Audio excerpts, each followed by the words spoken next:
Bonsoir à tous. Aujourd'hui, on va faire un masque pour les cheveux, donc un masque capillaire stimulant la pousse des cheveux. Donc, je vais utiliser des poudres, de l'huile végétale et du miel, et des huiles essentielles évidemment ciblées à cet effet.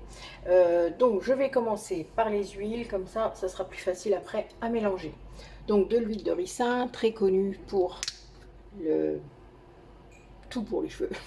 Alors, c'est une huile qui est très, comment dire, très dense, très épaisse. D'ailleurs qui est un peu compliqué à rincer, donc ça c'est un masque qu'il faudra rincer plusieurs fois.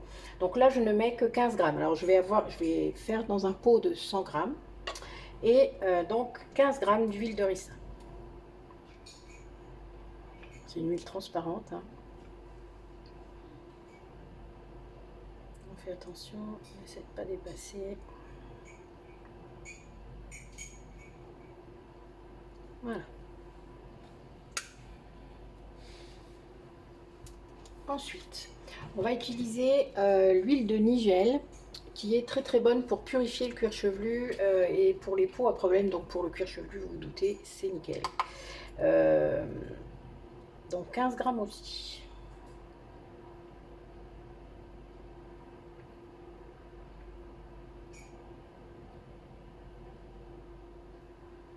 Voilà.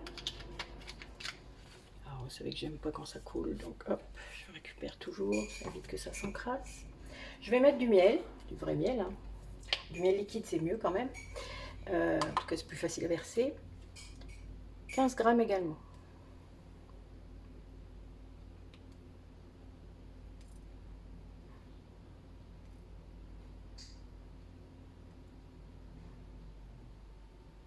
Voilà.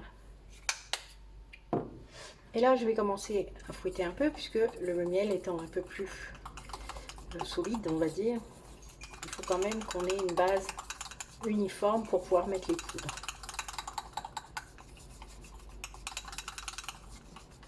Alors, les poudres. Là, on va en mettre un peu plus que dans la recette du shampoing. On va en mettre 25 grammes. Alors, je vais mettre de la poudre d'amla et de la poudre de guimauve.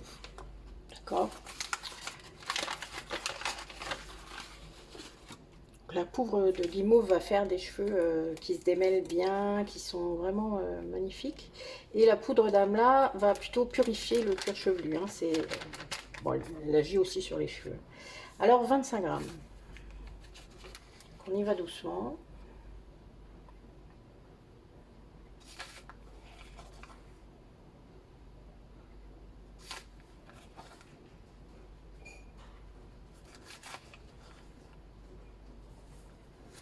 Je vais déjà voir avec 20 grammes parce que ça me semble un peu beaucoup, mais on va voir. Des fois on peut être étonné. Il y a quand même 45 grammes. On va faire 20 grammes et puis on verra. Pas que ce soit trop épais non plus à mettre, hein, même si on rajoute des huiles essentielles. Donc là j'ai mis 20 grammes de poudre de guimauve, hein. Donc, je peux rectifier ma recette, ça ne craint pas du tout. Alors, on va retirer ça.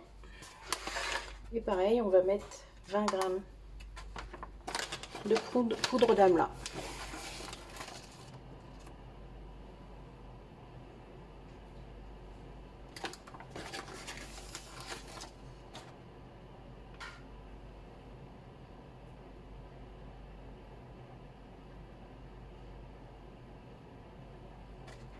Voilà.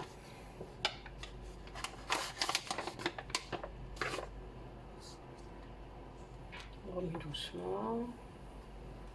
Bon, si après on juge que c'est trop épais, rien ne nous empêche de remettre de l'huile. C'est pas un souci. On peut tout à fait faire dans l'autre sens.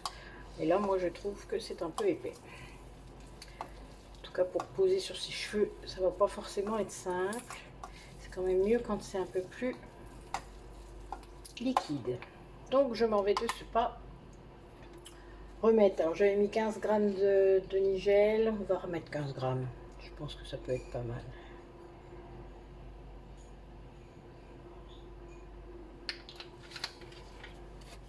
Et je vais remettre 15 grammes également.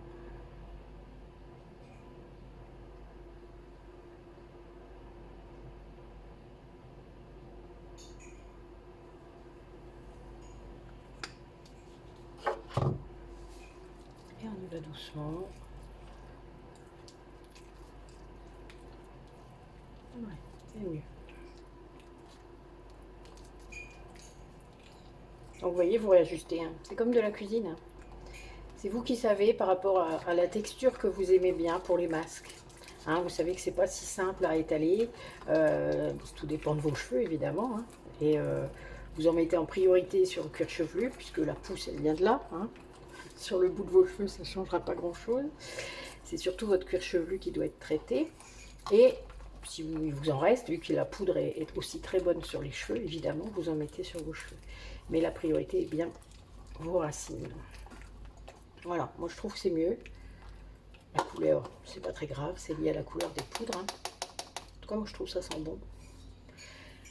Et ensuite, donc on va pouvoir mettre nos huiles essentielles. Donc toujours du cèdre de l'Atlas qui stimule la pousse. Du romarin à cinéole qui pareil agit sur la pousse du cheveu. Alors le cèdre de l'Atlas par son action anti-inflammatoire au niveau de la racine et le romarin cinéole par rapport à son action sur la purification du cuir chevelu. Donc romarin 1 ml. Que je ne me trompe pas de ligne. Hop.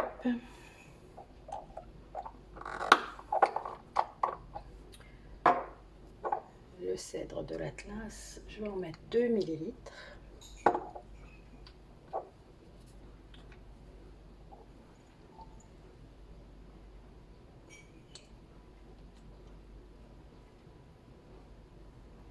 Hop. Voilà.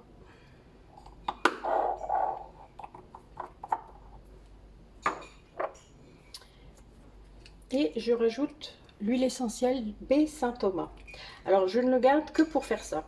Le baie Saint-Thomas c'est pour les cheveux. C'est une huile essentielle magique pour les cheveux. Pour tout. C'est un truc de ouf. Que ce soit pour les cheveux gras, les cheveux secs. Enfin, je la mets parfois dans mes shampoings solides ou même dans mes savons shampoings. C'est assez incroyable. Elle est bonne pour tout. Voilà, apaisante, anti-irritation, enfin voilà. Donc là, je l'ai trouvé tout à fait justifié parce que c'est un masque que ma cliente va pouvoir mettre toutes les semaines. Voilà, un jour défini, hein, toutes les semaines pendant peut-être même garder une charlotte sur la tête et puis en mettre, vous voyez, faire ça bien pendant une nuit quoi, hein, par exemple, si elle peut. Si elle n'a pas peur de salir sa tête d'oreiller. Mais bon, voilà, c'est pas toujours évident, hein, les masques, parce que ça coule. Hein. Mais en tout cas, de la garder au moins 1 heure ou 2, le temps que ça agisse bien. C'est pas comme un masque sur le visage, vous savez, à l'argile, où vous attendez que ça craquelle. C'est pas tout à fait le même genre. Donc voilà. Donc là, on a tout ce qu'il nous faut. Alors, je ne sais pas trop si... Je pense que ça va dépasser un petit peu, on va voir. On va mettre nos 100 grammes.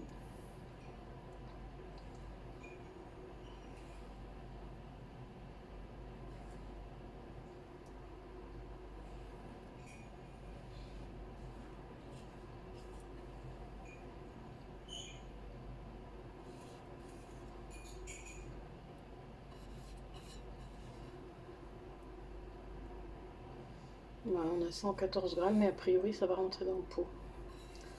On a de la chance. Il y a toujours un peu plus, hein. C'est exprès. Et puis on secoue un peu, histoire que...